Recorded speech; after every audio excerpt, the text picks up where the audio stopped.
अ, मैं बात कर रहा था कोई भी इमरजेंसी कंडीशन, कोई भी आपको नहीं पता है कि क्या है, सिर्फ इतना पता है कि वो इमरजेंसी कंडीशन है। स्ट्रोक है या हार्ट अटैक है या फिर अस्थमा है या फिर बर्न है या फिर ट्रॉमा है, कोई भी इमरजेंसी कंडीशन, वो आप शुरुआत में बेसिकली जरूरत होती है दो तीन चीजें मैनेज करने की।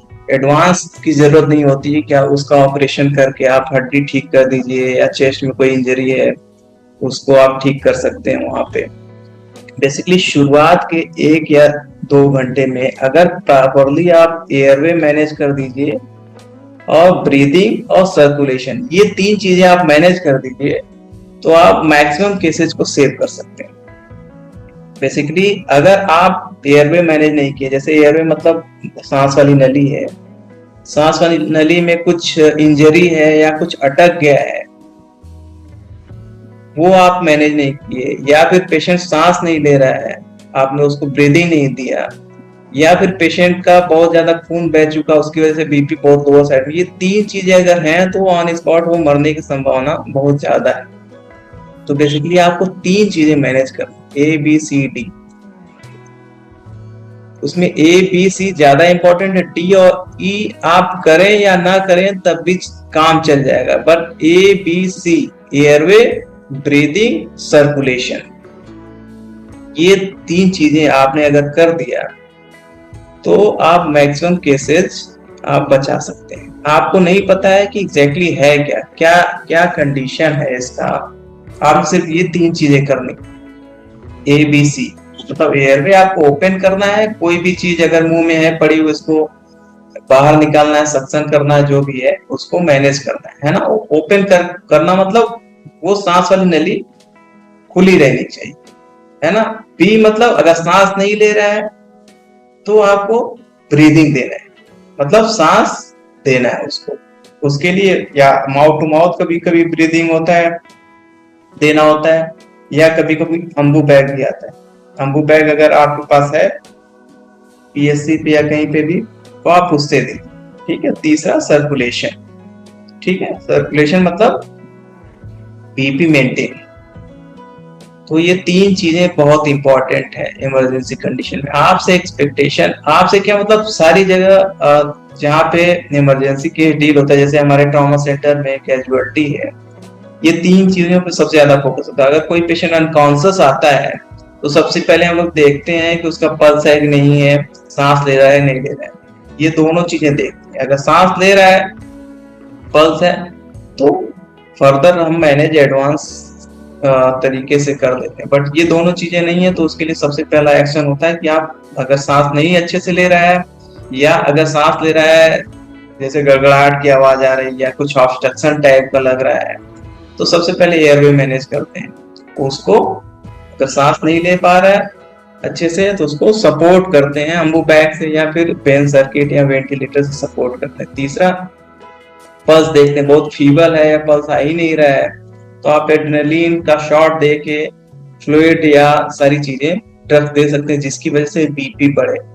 क्योंकि देखिए क्या होता है कि बॉडी सर्वाइव कैसे करती है, आप सांस लेते हैं, वो सांस लेने की वजह से जो 21% ऑक्सीजन है एयर में वो लंग में जाता है, और लंग में जाके वहां से फिर ब्लड में चला जाता है, और ब्लड में जब जाने की वजह से फिर उसका अगर हार्ट पंप नहीं करेगा उसको, ब्लड में डिफ्यूज तो हो गया 21% ऑक्सीजन, बट अगर हार्ट पंप नहीं करेगा तो वो पूरे ऑर्गन को सप्लाई नहीं कर सकता ऑक्सीजन। तो हार्ट को पंप करना बहुत जरूरी है। इसीलिए कभी कभी होता है कि लोग सांस लेते हैं लेकिन बीपी बहुत कम है या हार्ट अच्छे से काम नहीं कर रहा है तो भी एक्सपायरी होती है।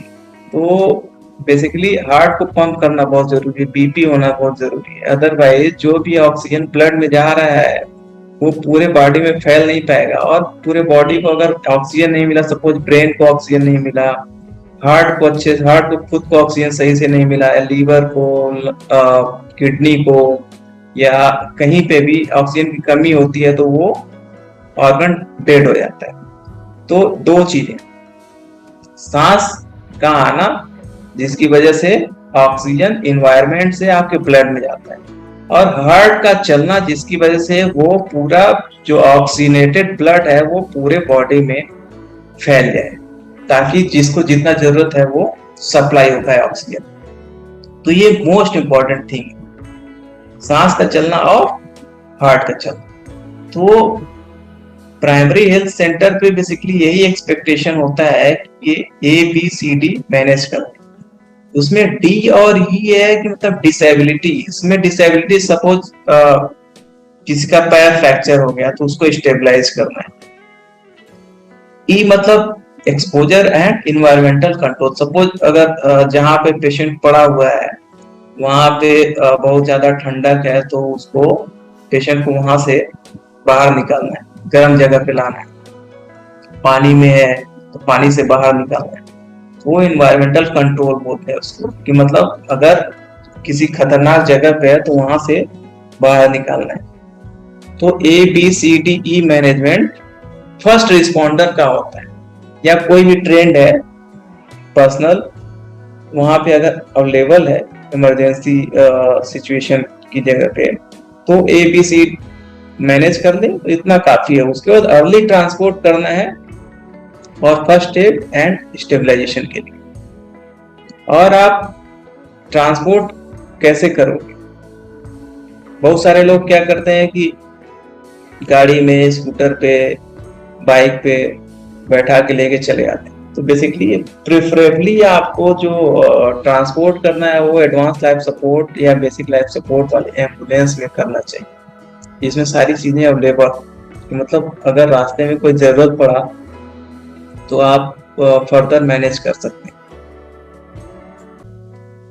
तो प्राइमरी मैनेजमेंट के बाद उसको जल्दी से जल्दी CSC या फिर टर्शियरी लेवल सेंटर पे आपको ट्रांसपोर्ट करना। तो दोनों चीजें इंपॉर्टेंट। प्राइमरी केयर, जहां पे एक्सीडेंट हुआ वहां पे प्राइमरी केयर मिल जाए, प्लस ट्रांसपोर्ट अच्छे से हो जाए ताकि जो फर्दर एडवांस मैनेजमेंट है वो मेडिकल कॉलेज में प्रॉपरली हो जाए। तो ये दो चीजें बहुत इंपॉर्टेंट है। मैं आप लोगों को बहुत सारी स्टोरीज हैं उसमें मैं बताता हूँ। बहुत सारे केसेस जो बर्थ वाले आते हैं, ऑब्स्टेटिक वाले केसेस, जिसमें बच्चे का जन्म हुआ, उसका ब्लीडिंग हुआ तो फिर कोई PSC पे जाता है, फिर PSC से CSC, फिर CSC से किसी प्राइवेट हॉस्पिटल, फिर प्राइवेट हॉस्पिटल से हम लोग पास आता है। तो इतना ज्यादा देर हो चुका रहता है कि हम लोग कितना भी कोशिश करें वो बचा नहीं पाते। हमने आपसे बताया कि उसमें कुछ पीरियड होता है, जैसे गोल्डन पीरियड बोलते हैं, गोल्डन आवर्स बोलते हैं। यूजुअली 1 आवर बोला जाता है बहुत सारे केसेस के लिए, बट अप टू 6 आवर्स किसी किसी केस में है। जैसे स्ट्रोक है, अप टू 4 to 6 आवर्स में भी आ जाएंगे हॉस्पिटल में। तो अगर क्लॉट है उसको गला दिया जाए तो चीजें नॉर्मलाइज हो जाती हैं। वैसे ट्रॉमा में विद इन 1 आवर बोला जाता है कि अगर प्रॉपरली आपने मैनेज किया तो आप बहुत सारे पेशेंट को बचा सकते हैं। तो ये बहुत सारे केसेस जो ऑब्स्टेटिक वाले, डिलीवरी वाले आते हैं, मैक्सिमम केसेज विदाउट मैनेजमेंट, अगर प्राइमरी मैनेजमेंट कुछ हो जाए, तो हमने बताया कि ABC आपको सिर्फ मैनेज करना है कि डिलीवरी के बाद बेहोश हो गई कोई भी लेडी, या डिलीवरी के बाद बहुत सारा ब्लड उसका बह गया। अगर प्राइमरी सिर्फ मैनेजमेंट हो जाए तो बाकी का तो हम लोग देख लेंगे। वो शुरुआत में क्या होता है कि शुरुआत में ऑक्सीजन की कमी हो जाती है बॉडी में, क्योंकि अच्छे से सांस नहीं आ पा रहा है, या फिर अनकॉन्शियस है जिसकी वजह से ऑब्स्ट्रक्शन हो गया एयरवे का, उसकी वजह से ऑक्सीजन प्रॉपरली बॉडी में आ नहीं पाता है, या फिर बहुत ज्यादा ब्लीडिंग हो गया। डिलीवरी के बाद बहुत सारा ब्लीडिंग हो जाता है, कभी कभी प्रॉपरली ब्लड नहीं मिल पाता है, तो उसकी वजह से BP बहुत कम हो जाता है, उसकी वजह से पेशेंट शॉक में चला जाता है। तो ये दो कॉमन बहुत फैक्टर है कि अगर प्रॉपरली उसको एयरवे मैनेज कर दिया जाए और BP मैनेज करके भेजा जाए तो फर्दर उसकी मॉर्टेलिटी बहुत कम हो जाएगी। ऐसे बहुत सारे केस है।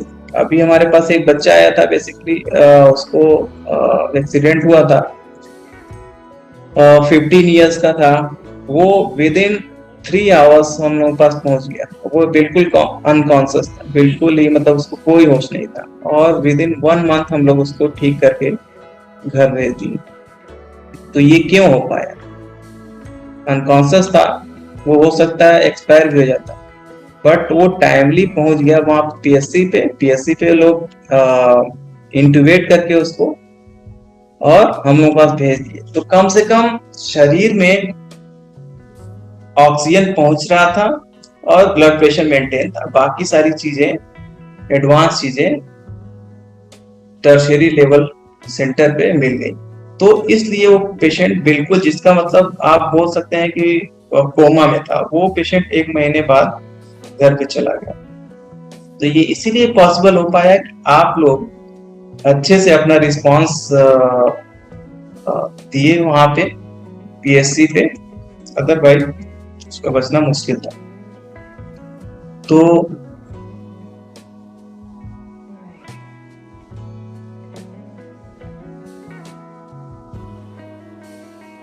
रोल ऑफ सीएचओ, बेसिकली मुझे तो नहीं पता है कि क्या रोल है, बट मुझे ये पता है कि क्या करना चाहिए। एग्जैक्टली रोल मुझे नहीं पता है सीएचओ का क्या है, बट मुझे लगता है कि कुछ चीजें वो कर दें तो बहुत बड़ा कंट्रीब्यूशन होगा पेशेंट को मैनेज करने में। लाइक अगर पेशेंट आपके पास आ रहा है इमरजेंसी में, उसका असेसमेंट करिए, है ना। असेसमेंट और initial management, stabilisation, assessment, initial management and stabilisation. इसमें असेसमेंट में आपको ये देखना है, जस्ट सिंपली रिस्पॉन्स उसका देखना है, रिस्पॉन्ड कर रहा है कि नहीं कर रहा है, पहला। दूसरा, सांस ले रहा है कि नहीं ले रहा है, सांस ले रहा है तो प्रॉपरली ले पा रहा है कि नहीं ले पा रहा है। तीसरा, पल्स देख लीजिए। ये 3 चीजें देख लीजिए। अगर रिस्पॉन्ड नहीं कर रहा है मतलब ब्रेन का कुछ इश्यू है, सांस अच्छे से नहीं ले पा रहा है, या ले रहा है तो आवाज आ रही गड़गड़ गड़गड़ की। बहुत सारे पेशेंट अनकॉन्शियस होते हैं, उसमें क्या मुंह में सारा चीजें इकट्ठा हो जाता है, तो उसकी वजह से एक गर्गलिंग साउंड आता है। और तीसरा, पल्स देखिए, अगर पल्स फील नहीं हो रहा है इसका मतलब हार्ट नहीं चल रहा है।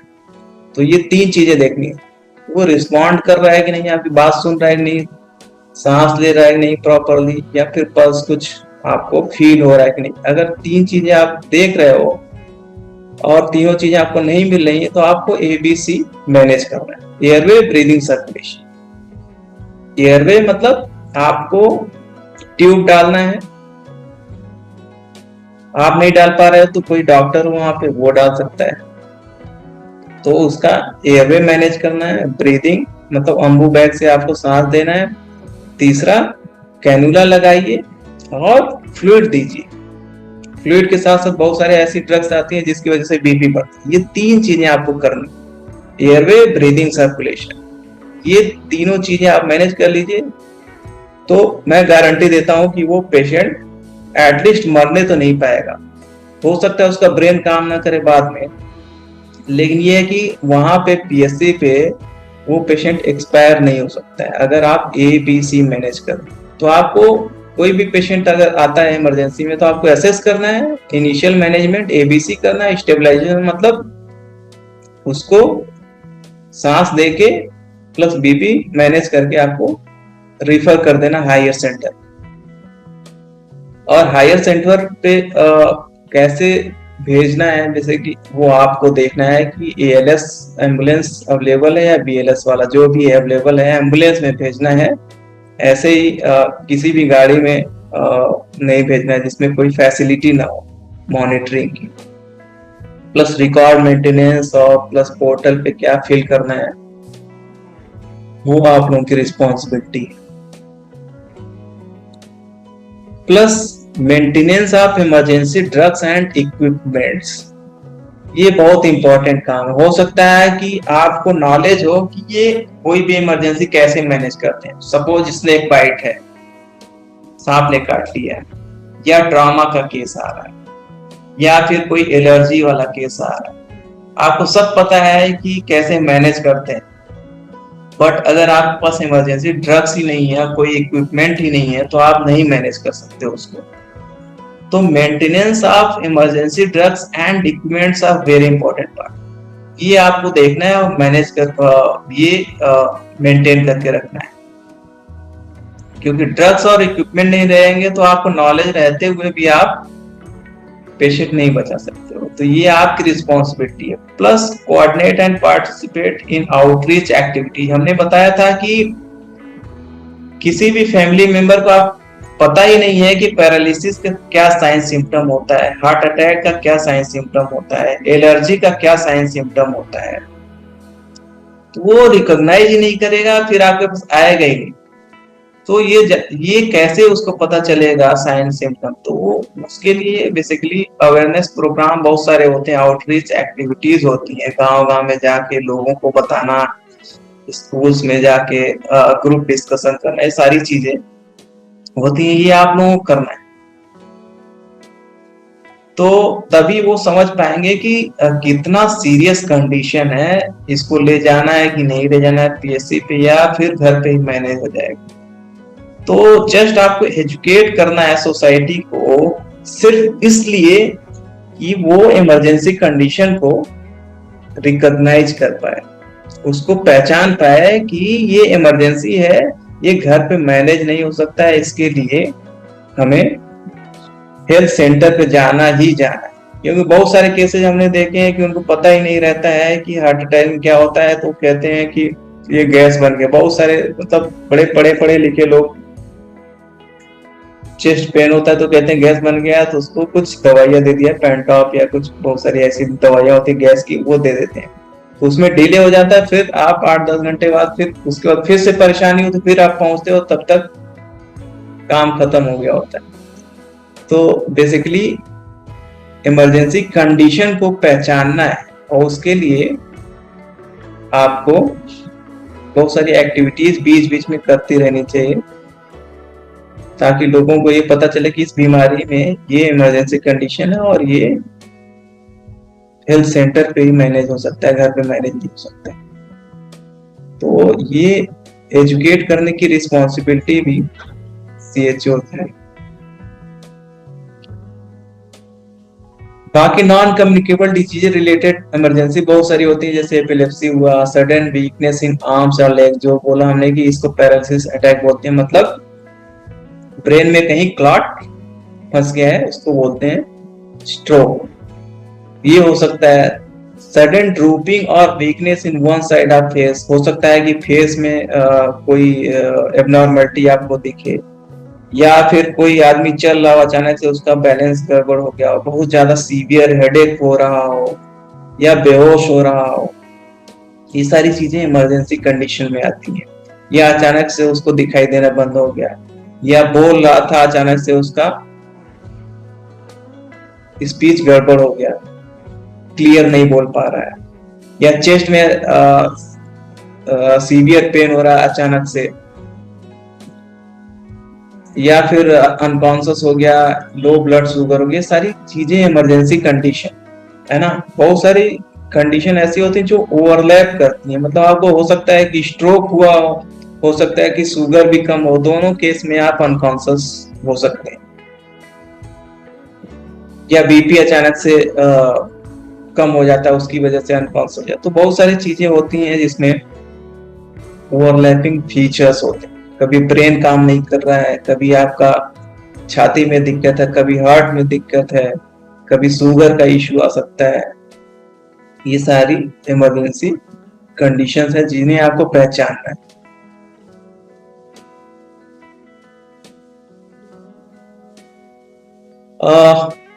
कुछ कंडीशन जो होती हैं उसमें खास करके प्रेगनेंसी में होती हैं, जैसे ब्लीडिंग हो गया, या फिर बहुत ज्यादा हेडेक हो रहा है प्रेग्नेंट वुमेन को, या फिर लॉस ऑफ कॉन्शियसनेस या फिर जिसको झटके आना बोलते हैं, ये हो रहा हो प्रेगनेंसी में, या प्रेगनेंसी में बहुत सीवियर उल्टी हो रही है, वोमिटिंग, या फिर बहुत ज्यादा पेन हो रहा है पेट में, या फिर हाथ पाँव में सूजन, चेहरे पे सूजन, ये सारी चीजें हो रही हैं, तो उसको इमरजेंसी साइंस इन प्रेगनेंसी बोलते हैं। ये नॉर्मल नहीं कि वेजाइना से ब्लीडिंग हो, सर दर्द हो, आंख से अच्छे से दिखाई देना कम हो जाए, या फिर बेहोशी बीच बीच में आए, या बहुत ज्यादा सीवियर वोमिटिंग हो। ये सारी चीजें नॉर्मल नहीं होती। प्रेगनेंसी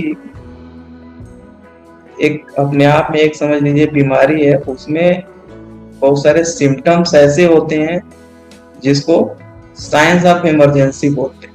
मतलब ये नॉर्मल नहीं है, एबनॉर्मल है। तो आपको पहचानना है कि ये नॉर्मल है कि एबनॉर्मल है। सबसे बड़ी बात तो सोसाइटी में यही है कि आपको ये पहचानना है कि ये नॉर्मल है या एबनॉर्मल। उसके बाद आप जाते हो किसी भी हेल्थ सेंटर पे। तो ये सारे साइंस इमरजेंसी के हैं प्रेगनेंसी में, क्योंकि ये प्रेगनेंसी तो नॉर्मल फिनोमिना है, ये होता रहेगा और इमरजेंसी आती रहेगी प्रेगनेंसी।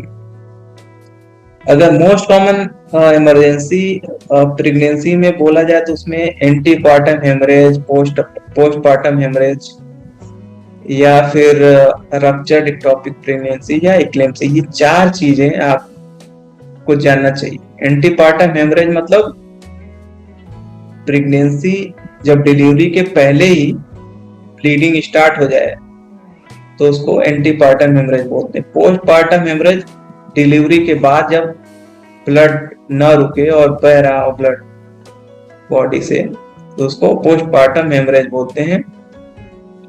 रप्चर्ड एक्टोपिक प्रेगनेंसी होता है बेसिकली जो यूट्रस होता है, बच्चा उसमें होना चाहिए, बट इधर उधर अगर कहीं है तो उसको रप्चर होने का बहुत ज्यादा चांस, तो उसको रप्चर्ड एक्टोपिक प्रेगनेंसी बोलते हैं। इसमें बहुत ज्यादा सीवियर पेन होता है पेट में और बेहोशी भी आती, तो ये अपने आप में बहुत बड़ा इमरजेंसी। इक्लेम्सिया बोलते हैं जिसमें प्रेगनेंसी के टाइम पे बहुत ज्यादा बीपी बढ़ा हो, 180 190 ऐसे बीपी रहता है, तो इसको इक्लेम्सिया बोलते हैं। तो ये चार कंडीशन बड़ा कॉमन है, antepartum haemorrhage, postpartum haemorrhage, ectopic pregnancy जो रप्चर्ड हो गई है, प्लस इक्लेम्सिया। तो ये चार कंडीशन प्रेगनेंसी में बहुत ही कॉमन है। और बात किया जाए केजीएमसी में तो एक हॉस्पिटल क्वीन मैरी हॉस्पिटल, ये पार्ट है केजीएमयू का ही है। उसकी इमरजेंसी आप देख लेंगे तो आपको समझ में आ जाएगा कितना परसेंट केस इस टाइप के आते हैं जिसमें हेमरेज होता है, मतलब ब्लड बहुत ज्यादा बहता है, बीपी बहुत हाईयर साइड में रहता है, या पेट में रप्चर हो गया जो प्रेगनेंसी। ये आप देखेंगे मैक्सिमम केसेज आपके यही चारों रहते हैं जिनको मैनेज करना रहता है। नॉर्मल प्रेगनेंसी में जैसे सीजेरियन या वेजाइनल डिलीवरी तो ये तो बड़ा कॉमन है, ये कहीं पे भी हो सकता है, but antepartum haemorrhage, postpartum haemorrhage, eclampsia या फिर रप्चर्ड एक्टोपिक प्रेगनेंसी मैनेज करना बड़ा मुश्किल काम प्रेगनेंसी में। तो ये चारों चीजें आपको आनी चाहिए कि ये क्या है और उसमें क्या करना है। इसी प्रकार नियोनेटल इमरजेंसी जो होती है, नियोनेटल मतलब बच्चे में जैसे 1 महीने का बच्चा है या इन्फेंट है 1 साल का बच्चा, उसमें कौन कौन सी इमरजेंसी होती है। उसमें मैक्सिमम आपकी टॉक्सिसिटी, हार्ट का प्रॉब्लम, एंडोक्राइन प्रॉब्लम, ऐसे द मिसफिट्स ऐसे निमोनिक दे दिया गया है दिखाने के लिए कि क्या क्या प्रॉब्लम हो सकती है। मेटाबॉलिक परेशानी हो सकती है, inborn error of metabolism, sepsis हो सकता है, बहुत सारी प्रॉब्लम नियोनेटल इमरजेंसी की। बट इसको मैनेज करना पीएससी पे मुश्किल है, इसलिए बेसिकली आप प्राइमरी मैनेज करके आप सेकेंडरी या टर्शियरी लेवल सेंटर पे आप भेज देते हो बच्चों को। तो नियोनेट का अगर मैनेजमेंट पूछा जाए कि अगर कोई बच्चा अनकॉन्शियस होके आ रहा है तो उसे क्या करना है, तो सेम वैसे ही है, ABC मैनेज करना। सेम जैसे एडल्ट में आप ABC मैनेज कर रहे थे, एयरवे, ब्रीदिंग, सर्कुलेशन, वैसे ही बच्चे में भी है। या आपको जैसे बच्चा है मुंह में कुछ फंस गया है उसको बाहर निकालना है, क्लियर करना है माउथ ऑफ सिक्रीशन। जो भी सिक्रीशन है उसको क्लियर करना है, उसको हमको बैक से सांस देना है, प्लस अगर हार्ट नहीं चल रहा है तो सीपीआर करना है, चेस्ट कंप्रेशन बोलते हैं। तो ये चीजें मैनेज करके आपको फर्दर आगे भेजना है। और अगर बच्चा ठंडा है तो उसको वार्म करना है। तो ये फर्स्ट एड है, प्राइमरी केयर है, जिसे आपको मैनेज करना है। तो ये जो प्रेजेंटेशन था बेसिकली आपको ये बताने के लिए था कि आप मॉर्टेलिटी मतलब डेथ रेट जो इंजरी की वजह से है, ट्रॉमा की वजह से है, या फिर बहुत सारे जैसे केसेस हैं इमरजेंसी के, जैसे बर्न के केसेस हैं, या फिर मेडिकल या सर्जिकल इमरजेंसी हैं, इनका जो डेथ रेट है सपोज जो भी हायर साइड में है, उसको आप कम कैसे कर सकते हैं, आपका क्या कंट्रीब्यूशन, आप इसको कम कैसे कर सकते हैं। तो बेसिकली आप या तो एजुकेट करके कम कर सकते हैं, सोसाइटी में जाके आपको एजुकेट करना है कि क्या क्या इमरजेंसी हो सकती हैं और किसके लिए आपको हेल्थ सेंटर पे जाना है। पहला एजुकेशन, दूसरा जहां पे आप काम करते हैं वहां पे इमरजेंसी ड्रग्स एंड इक्विपमेंट्स, ये दो चीजें मैनेज करना आपकी रिस्पॉन्सिबिलिटी है। थर्ड, कोई भी पेशेंट आता है तो उसको एसेस करिए, और ट्राइजिंग बोलते हैं इसको, असेसमेंट ट्राइजिंग, मतलब आपको एसेस करके देखना है कि ये पेशेंट यहाँ मैनेज हो सकता है या आगे इसको भेजना है, तो इसको ट्राइजिंग बोलते हैं। मतलब कौन सा पेशेंट आप ठीक कर सकते हैं, कौन सा बहुत क्रिटिकल है जिसको फर्दर आगे भेजना है कि नहीं भेजना है। ट्राइजिंग, स्टेबलाइजेशन, जो भी पेशेंट आ रहा है उसको बिना स्टेबलाइज करके आपको आगे नहीं भेजना है, कि पेशेंट का बीपी नहीं आ रहा है और आपने गाड़ी में एम्बुलेंस में लाद के भेज दिया तो उसका मरना तय है, तो स्टेबलाइज करना है। असेसमेंट, ट्राइजिंग, स्टेबलाइजेशन, और फोर्थ है कि उस पेशेंट को स्टेबलाइज करके आपको ट्रांसपोर्ट करना है सेकेंडरी या टर्शियरी लेवल सेंटर। ये सारी चीजें करना है, तभी आप कंट्रीब्यूट कर पाओगे मॉर्टेलिटी रेट को कम करने। तो बहुत एडवांस चीजें मैं नहीं बता सकता हूँ इस पावर पॉइंट पे, बस इतना ही मुझे कहना था कि जितना हम लोग यहाँ पे पेशेंट को सेव करते हैं उससे ज्यादा पेशेंट सेव आप लोग कर सकते हैं। सिर्फ थोड़ी सी चीजें, थोड़ा अवेयरनेस लाके, थोड़ा प्राइमरी केयर लाके, जैसे एबीसी हमने बोला है कि एबीसी जस्ट आप एयरवे, ब्रीदिंग, सर्कुलेशन आप मेंटेन करिए किसी भी पेशेंट का, उसके बाद आप भेजिए तो बच सकता है। और आपने एयरवे मैनेज नहीं किया, पेशेंट सांस ही नहीं ले रहा है या उसका बीपी बहुत कम है, ऐसे पेशेंट को आप ट्रांसफर कर दोगे तो वो रास्ते में भी एक्सपायर हो सकता है कैजुअलिटी में पहुंचते पहुंचते एक्सपायर हो जाए। तो बेसिकली आपको प्राइमरी केयर दे रहे हैं। तो इतना ही है इसमें, मैं बहुत ज्यादा नहीं एडवांस पढ़ाया, मैं बेसिक ही पढ़ा रहा था, क्योंकि मुझे लग रहा था कि हम लोग एडवांस चीजें करते हैं, बेसिक चीजें नहीं कर पाते हैं। आप लोग बेसिक चीजें कर सकते हैं, एडवांस चीजें नहीं कर सकते। तो दोनों लोग अगर मिल के काम करें तो हम लोग, मुझे लग रहा है डेथ रेट काफी कम कर सकते हैं। क्योंकि बहुत सारे केसेस ऐसे आते हैं जो यंग एज रहते हैं, बिल्कुल साल्यूजल पेशेंट रहते हैं। बस हमें लगता था कि बहुत सारे केसेस में ऐसा लगता है कि अगर थोड़ा सा सिर्फ कोई सांस की नली डाल देता और कैनुला लगा के आईवी फ्लूइड लगा देता, इतना ही कर देता तो हम लोग उसको बचा पाते। तो हम लोगों की मजबूरी है कि हम लोग प्राइमरी केयर नहीं दे पाते हैं, क्योंकि हम लोग जहाँ पे एक्सीडेंट हो रहा है या कोई भी पेशेंट पहले आ रहा है वहां हम अवेलेबल नहीं, वहां पे आप अवेलेबल हैं, हम टर्शियरी सेंटर पे हैं तो हम एडवांस चीजें कर। तो दोनों लोगों की रिस्पॉन्सिबिलिटी, हम एडवांस कर रहे हैं तो आप प्राइमरी करें। जिसके पास में जो है वो अगर प्रॉपरली करेगा तो बहुत सारे पेशेंट हम लोग बचा सकते हैं। और प्लस आप लोगों का काम है अवेयरनेस फैलाना कि बीमारी कौन सी इमरजेंसी है, कौन सी नॉन इमरजेंसी है, इतना पहचानना। अगर किसी सोसाइटी वाले को या किसी फैमिली मेंबर को नहीं आएगा तो हो सकता है पेशेंट घर पे ही मर जाए, वो हॉस्पिटल तक न पहुंचे।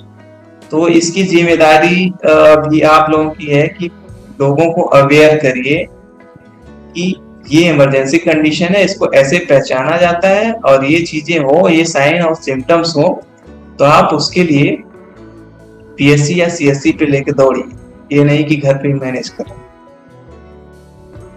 क्योंकि मुझे नहीं लगता है कि आप एडवांस चीजें, देखिए एडवांस चीजें मैक्सिमम हॉस्पिटल और सारे लोग कर रहे हैं।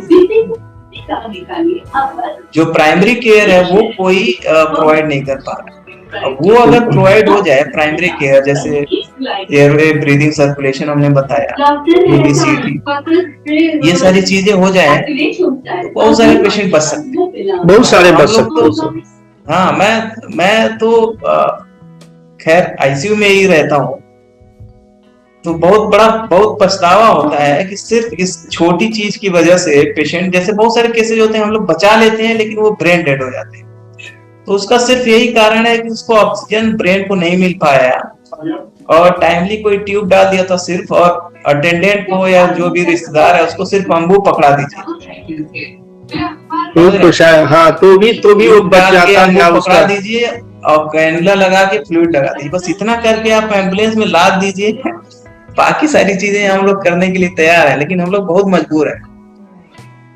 समझ लीजिए कि जो ऑब्स्टेटिक इमरजेंसीज है, जो प्रेगनेंसी रिलेटेड इमरजेंसी है, इतना ज्यादा है कि मतलब बिल्कुल यंग फीमेल जब सामने एक्सपायर होती है तो बहुत ज्यादा दुख होता है। सिर्फ इतना करना है कि ABC मैनेज करके भेज रहे हैं। मैं नहीं कह रहा हूँ कि आप वहां पे हिस्टेरेक्टमी करवाइए PSC पे, या फिर बहुत सारी एडवांस प्रोसीजर वो कराइए, सिर्फ ABC मैनेज करके भेज दीजिए। पेशेंट क्या होता है कि बिल्कुल BP इतना कम होता है कि हार्ट पंप ही नहीं कर पाता है ब्रेन में ब्लड, तो उसकी वजह से अगर पेशेंट बच भी जाता है तो उसका ब्रेन डेड हो जाता है, तो बड़े दुख की बात होती है। तो सिर्फ ABC मैनेज करना है प्राइमरी लेवल पे, प्लस अवेयरनेस फैलाना है सोसाइटी में कि एक्चुअली रियल इमरजेंसी है क्या, उसको यहाँ पे घर पे मैनेज नहीं कर सकते हैं आप, इसके लिए हॉस्पिटल ले जाइए। तो मुझे लग रहा है CHO लोगों को इस पे थोड़ा सा फोकस करना चाहिए। Thank you sir. सिर्फ इतना करेंगे तो आप मुझसे ज्यादा जो हो सकता है पेशेंट सेव कर सकते हैं, इतनी तो मैं गारंटी दे रहा हूँ कि हम लोगों से ज्यादा आप लोग बचा सकते हैं, सिर्फ छोटी चीजें कर, सिर्फ छोटी चीजें अगर ध्यान में रखिए तो। ठीक है, thank you sir, thank you sir.